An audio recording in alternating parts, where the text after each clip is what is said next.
Vamos a comenzar con la serie de videos de la Cátedra de Costos. En esta primera unidad vamos a mirar los conceptos de contabilidad de costos, de cálculo de costos, para qué sirve el cálculo de costos, y vamos a analizar cuáles son los conceptos fundamentales que tenemos que considerar en esta materia. Empecemos. Esta primera unidad trata sobre lo que es la contabilidad de costos, por lo tanto va a ser una unidad esencialmente conceptual. ¿Para qué sirve? ¿Cuáles son los objetivos que tiene la contabilidad de costos? Históricamente, si nosotros vamos a la bibliografía, vamos a ver que en general la bibliografía habla de que un buen cálculo de costos sirve para poner un buen valor en nuestros inventarios, en los balances. O también que sirve para fijar precios, aquella idea de que el costo más un porcentaje de utilidad da el precio.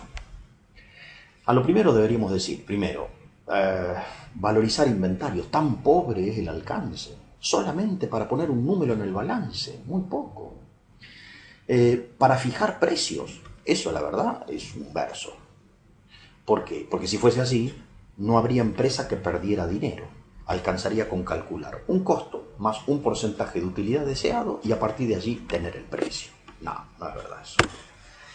En realidad se suele decir que el análisis de costos debería servir para tomar decisiones, esencialmente para tomar decisiones, para medir la eficiencia de la empresa, cómo la empresa está trabajando desde el punto de vista de la eficiencia y cómo hacer para mejorar la eficiencia, porque estamos en un mundo competitivo en donde la competencia nos agrede y justamente tenemos que darle soluciones al mercado intentando mejorar nuestra eficiencia. Y se suele decir que mediante el análisis de costos podremos tener un mejor escenario, mejores elementos para poder planear el futuro de la empresa, ¿sí? Esa es un poco la idea. Ahora, ¿cuáles son los roles que le asignamos a la contabilidad de costos? Esencialmente, el rol de la contabilidad es de proveer información para poder hacer un cálculo razonable de costos. Y eso lo hace a partir de periodos más reducidos de tiempo, digámoslo así. El balance se hace anualmente. ¿Ustedes creen que se puede hacer análisis de costo anualmente? ¿O en realidad, en los tiempos en que vivimos, es preciso acortar los periodos? Claramente hay que acortarlos. Será mensual, será trimestral. Si vamos a un contexto inflacionario, la cosa se agrava bastante más. La idea de la contabilidad de costos es que no solamente registre transacciones con terceros, compras, ventas, pagos, también que registre operaciones internas, de traslados de productos, de elaboración de productos, o sea, no solamente aquello que tenga que ver con lo de afuera, no solamente que tenga que ver con lo de afuera. Esta afirmación que viene a continuación es fundamental. No podemos tener información confiable de costos si no tenemos un esquema contable confiable. Piénsenlo así. Van ustedes a hacer análisis de costos en una empresa. ¿Me quieren decir cómo van a hacerlo si no tienen información confiable? Lo que van a terminar haciendo es dibujando los números y con estimaciones. La solidez que nos provee un buen sistema contable nos da la tranquilidad de saber que estamos trabajando con información sólida. Ahora bien, cualquier sistema contable es bueno. Digamos que para los que trabajamos en temas de costos, esencialmente le deberíamos de pedir a nuestra contabilidad de costos que nos arroje información bajo dos grandes dimensiones. Por un lado, ¿cuáles son los conceptos que consumieron recursos? Es decir, ¿en qué se gastó el dinero? Y eso lo logramos con un buen plan de cuentas, con un plan de cuentas adecuado a las características propias del negocio. O sea, si yo tengo un plan de cuentas abierto, pormenorizado, bien detallado, voy a poder tener más claridad a la hora de poder analizar en qué se gastó el dinero. Pero la otra dimensión que nos aporta una buena contabilidad de costos tiene que ver con no solamente en qué se gastó, sino qué parte de la organización lo gastó. O sea, qué sector lo gastó. Lo gastó ventas, lo gastó producción. Dentro de producción, ¿qué sector fue el que lo gastó? Eso lo logramos con una buena apertura por centros de costos. O sea, una sectorización, una departamentalización de la empresa para poder analizar no solamente montos en juego, sino conceptos en juego y sectores en juego, para poder entender a dónde se va el dinero, porque el concepto fundamental de costos es que costo es sinónimo de esfuerzo, esfuerzo económico. Por lo tanto, para poder medir dónde aplicamos ese esfuerzo económico, necesitamos tener con claridad montos, conceptos y sectores. Ese es el rol fundamental de la contabilidad de costos. Ok, pero avancemos un poco más. ¿Cuál es la importancia que tiene para el hombre de negocios hoy? Se suele decir, y ustedes pregúntenle a cualquier hombre de negocio si le preocupa el tema costos, y el 90 y pico % les va a decir sí, me preocupa. Ahora bien, sería importante que nos preguntemos algunas cuestiones. El rol principal que tiene el directivo es el de tomar decisiones. La información de costos es una información vital para tomar buenas decisiones económicas. Entonces, a partir de allí se desprende el por qué al empresario este tema le golpea, le pega y mucho. Porque en escenarios competitivos, en escenarios en donde la competencia es dura, los mercados son abiertos, evidentemente tener muy buena información respecto de cuánto me cuesta fabricar y vender los distintos productos que la empresa elabora es uno de los datos fundamentales. No es el único, pero es uno de los datos fundamentales. Ahora bien, sería bueno que nos planteemos qué relación existe entre el cálculo de costos y la fijación de precios. Decíamos antes que históricamente se hablaba de que para fijar el precio había que calcular un costo y sumarle un porcentaje de utilidad. Y yo les dije, eso es verso. Porque si fuese así, insisto, no habría empresa que perdiera dinero. La realidad parecería ser que si mi costo ha subido, yo debería tratar, en la medida en que el mercado me lo permita, de poder trasladar a precios ese incremento. Y si no lo logro, resignaré utilidad. Con lo cual, la fijación de precios viene dada básicamente por el mercado, y la información de costos nos marca de alguna manera un parámetro por debajo del cual el precio no debería estar. No debería. ¿Y qué sucede si mi precio está por debajo del costo? Pierdo dinero. Así de sencillo. ¿Y se puede subsistir perdiendo dinero? Sí, se puede. ¿Y es lo mejor? No, no es lo mejor. ¿Y entonces qué hago? Y bueno, veremos las decisiones que tomamos. Pero a mí me gusta decir que la información de costos por lo menos me da un mapa respecto de por dónde debería estar el precio. Si lo podemos lograr, bienvenido sea. Y si no, señores, habrá que esperar. Otra pregunta interesante es, ¿cuál es la relación que existe entre el concepto de costo y el concepto de eficiencia o productividad? Y al respecto sería interesante meditar sobre un tema. Costo es sinónimo de esfuerzo. Costo es dinero gastado con relación al volumen obtenido de productos. Es un cociente el costo. En el numerador, el dinero gastado.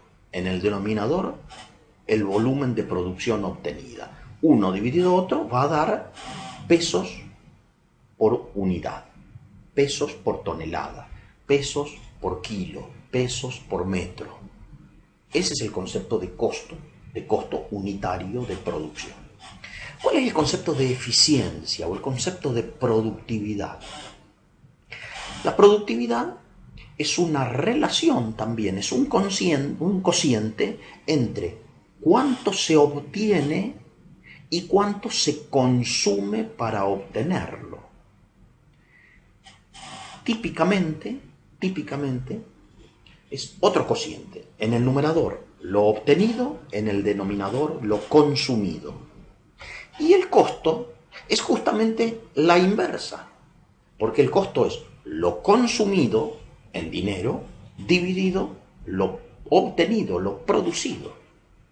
Por lo tanto, si el costo y la productividad son conceptos absolutamente inversos, significa eso. Quiero mejorar el costo, tengo que mejorar la productividad. ¿Cuál es la manera mejor de mejorar el costo? Valga la redundancia, incrementar la productividad. Si yo logro obtener más con el mismo esfuerzo, he sido más eficiente, mi costo ha disminuido. La lucha, el esfuerzo de todo hombre de negocios está en tratar de sacar cada vez más eficiencia, más productividad a cada uno de los recursos consumidos. Bien, ¿cuál es el objetivo del cálculo de costos? El objetivo principal, no el único, el principal objetivo del cálculo de costos es poder obtener el dato de cuánto me cuesta producir y vender cada unidad de producto que yo venda. Si yo fabrico camisas, ¿cuánto me cuesta una camisa? Si yo fabrico neumáticos, ¿cuánto me cuesta vender un neumático? ¿Cuánto me cuesta producir y vender un neumático? Si yo fabrico televisores, ¿cuánto me cuesta fabricar? Si yo fabrico harina de soja, si yo fabrico energía, si yo fabrico fletes, si yo vendo fletes, ¿cuánto me cuesta un flete? ¿Cuánto me cuesta? Ese es el objetivo principal.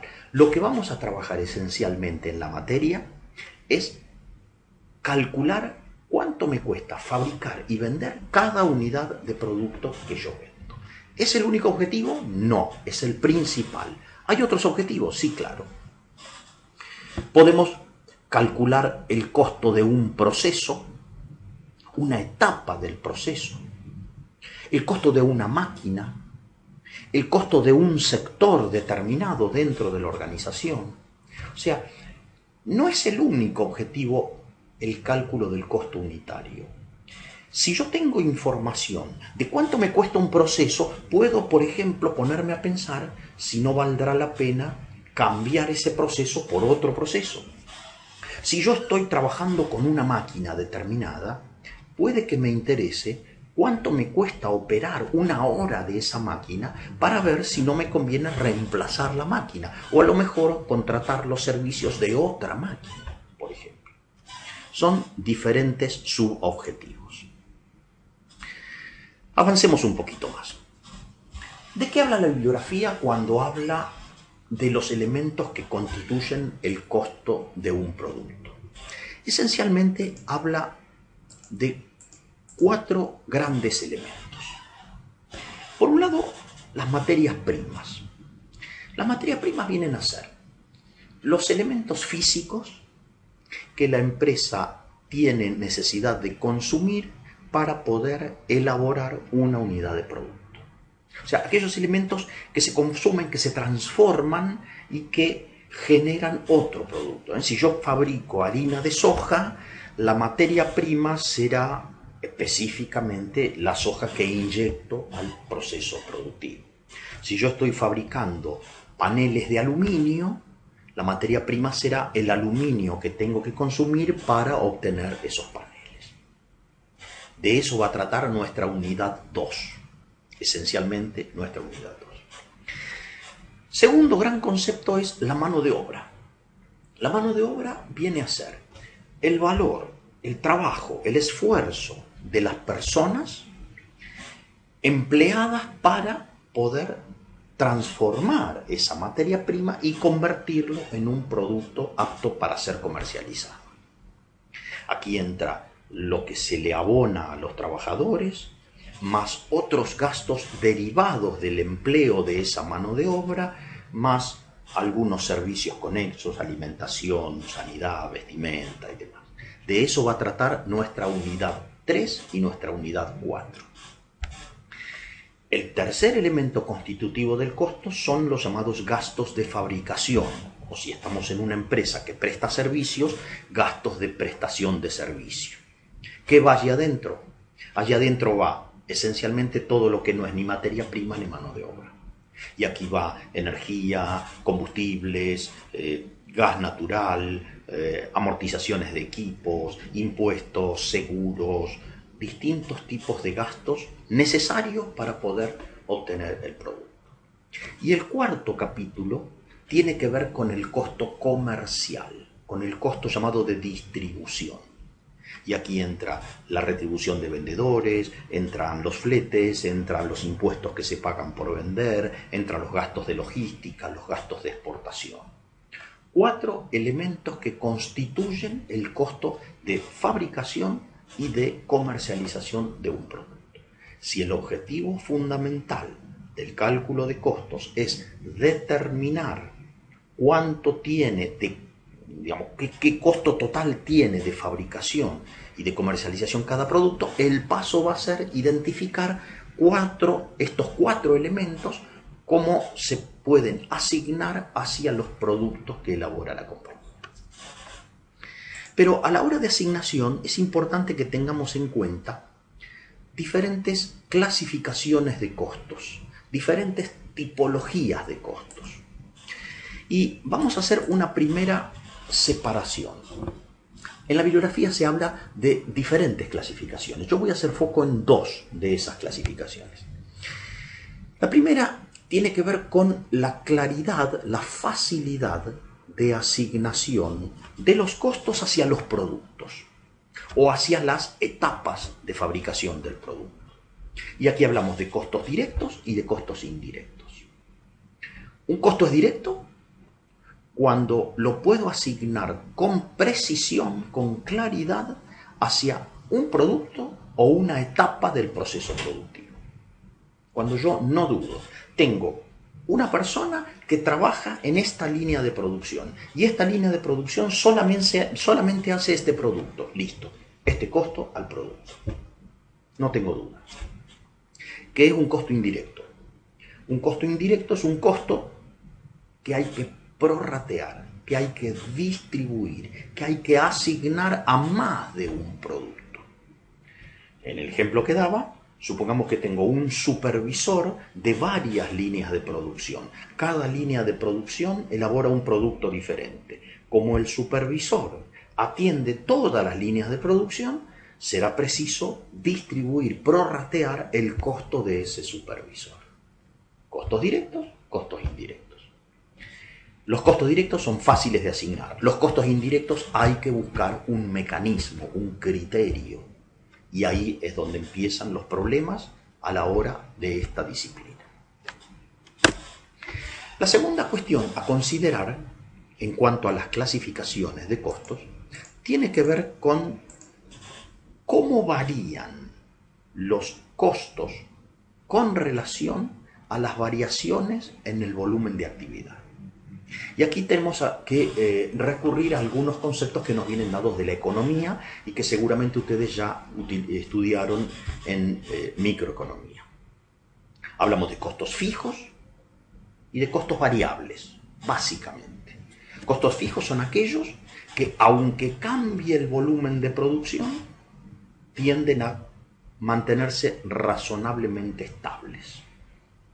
En cambio, los costos variables son aquellos que cuando crece el volumen de producción, crece también en su cuantía total.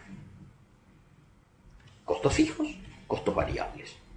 Los costos fijos son una constante, los costos variables son un coeficiente, un valor, multiplicado por el volumen de unidades de producción de una compañía. ¿Qué son los costos semifijos y los costos mixtos? Empecemos por los de abajo. Los costos mixtos son aquellos que tienen parte de su comportamiento como fijos y parte como variables. Ya vamos a dar ejemplos. Cuando estemos allá por la unidad número 5 vamos a hablar. Costos semifijos. Esta denominación aquí varía dependiendo de la bibliografía. La bibliografía americana suele hablar de semifijos o semivariables dependiendo de si se parecen más a los fijos o se parecen más a los variables. Pero hay un autor argentino, que es el profesor Vázquez, cuyo libro se los recomiendo y está en biblioteca, que acuñó una caracterización especial de los costos semifijos y denomina costos semifijos aquellos que cambian cuando lo que cambia no es el volumen de actividad, sino el volumen de trabajo. O sea, a mayor cantidad de horas de trabajo, horas de personal u horas de los equipos, el costo crece. Y alguno dirá, bueno, pero si crece el volumen de actividad es porque crece el tiempo de trabajo. Eso no es necesariamente así. Puede que crezca más el volumen de trabajo que el volumen de actividad, por lo tanto hemos perdido productividad, o puede que sea a la inversa. El aporte del profesor Vázquez tiene que ver con identificar que hay ciertos costos que se generan a partir de la mayor cantidad de trabajo y no necesariamente ese mayor trabajo se ve materializado en un mayor volumen de actividad. Pero bien, sigamos con los conceptos. Vamos a hablar de sistemas de costeo. ¿Qué es un sistema de costeo? Es una metodología utilizada para poder determinar esto que decíamos del costo unitario de producción y comercialización de un producto. Aquí hablamos de una gran caracterización, digamos, diferente, según sea el tipo de proceso productivo. A ver, las industrias que producen en serie, la fabricación de ladrillos, la fabricación de neumáticos, la fabricación de muebles, esas industrias lo que hacen es elaboran productos, arman su stock y los clientes les solicitan esos productos. O sea, lo que no vendo hoy lo vendo mañana. Yo tengo un catálogo de productos y todos los días voy elaborando productos y los voy almacenando en mi depósito de productos terminados. Cuando los clientes lo piden, se los despacho. En ese caso, como los procesos son repetitivos, la clave pasa por identificar el costo de cada una de las etapas del proceso. ¿Por qué? Insisto, porque el proceso es continuo, es repetitivo, es siempre el mismo. La diferencia con el primero de los sistemas, el costeo por órdenes, es cuando la producción no es repetitiva. Cuando el cliente me hace una orden especial y me dice, yo quiero que me hagas la refacción de esta parte de mi casa. Yo quiero que me construyas un silo de estas características. Yo quiero que me construyas un barco de estas características. Quiero la fabricación de una avioneta que tenga estas características. La producción no es repetitiva. Cada producto tiene su singularidad. Por lo tanto, en ese caso, como los procesos no son repetitivos, lo que me importa es identificar cuánto me cuesta cada orden en particular, entre otras cosas para poder negociar razonablemente un buen precio con mi cliente. Entonces, el tipo de proceso productivo condiciona la metodología a emplear. Nosotros en la cátedra vamos a hacer mucho énfasis en el costo por procesos pero no ignorando que existen otros mecanismos, otros esquemas productivos. La segunda clasificación, que nos interesa puntualizar, tiene que ver con en qué momento se produce el cálculo de costos, antes o después de ejecutados los procesos productivos y comerciales. Entonces, si el cálculo lo hago después, estoy hablando de costos resultantes, estoy hablando de costos calculados después que pasó el periodo. Tienen un gran valor, el valor de tratarse de datos concretos. En cambio, cabe la posibilidad también de trabajar a priori, con costos predeterminados, o sea, costos calculados antes de que se produzca el proceso. Claro, en tal caso, si hablo de costos predeterminados, estoy hablando de costos que todavía no pasaron, costos que van a pasar. Por lo tanto, cabe a su vez dos posibilidades. La posibilidad de trabajar, como yo que trabajo a priori, trabajar a base de la experiencia, y en ese caso se habla de costos estimados, o trabajar en base no solamente a la experiencia, sino fundamentalmente a base de cuáles serían las mejores prácticas productivas. O sea, trabajar con la máxima eficiencia posible con la tecnología disponible. Y a eso llamamos costos estándares. Sobre este tema vamos a hablar allá por la unidad número 10. En resumen, ¿de qué estamos hablando en esta unidad? Esencialmente de grandes conceptos. Los conceptos son más que meras definiciones. Los conceptos implican una forma particular de definir los pilares de esta disciplina, sabiendo que cuanto mejor cálculo de costos podamos hacer, más confiable va a ser la información que le brindemos al directivo para que tome mejores decisiones. ¿Se puede tomar buenas decisiones sin números? Sí, se puede, pero obviamente si yo respaldo las decisiones con un contenido económico, el directivo va a estar en una condición mejor para tomar la decisión más apta. En clase lo que vamos a hacer es vamos a discutir las preguntas que he planteado en la guía de estudio y las vamos a discutir, digamos, un poco entre todos para tratar de sacar conclusiones más razonables, más puntuales respecto de los temas que hemos tratado en este video.